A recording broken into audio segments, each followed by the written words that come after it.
জীবন বাজি রেখে গলা সমান পানিতে আটকে পড়া এক বৃদ্ধকে উদ্ধারে ব্যস্ত দমকল বাহিনী।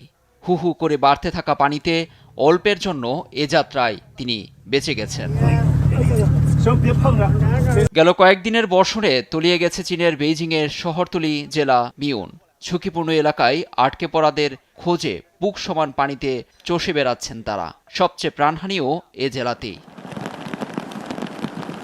বহু সড়ক ক্ষতিগ্রস্ত, শতাধিক গ্রামে বিদ্যুৎ সংযোগ বিচ্ছিন্ন।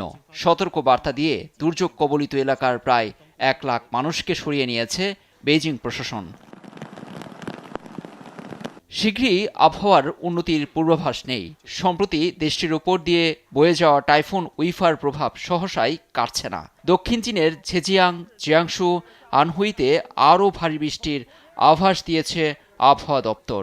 ক্ষয়ক্ষতি মোকাবিলায় তার প্রশাসনকে সর্বোচ্চ দিয়ে কাজ করার তাগিদ দিয়েছেন চীনা প্রেসিডেন্ট শি জিনপিং। টানা বর্ষণে হাঁটু পানির নিচে চীনের বিচ্ছিন্ন দ্বীপ হিসেবে পরিচিত তাইওয়ানের চিয়াই কাউন্টি। প্রধান সড়কে পানি উঠে যাওয়ায় যানবাহন চলাচল দুরূহ।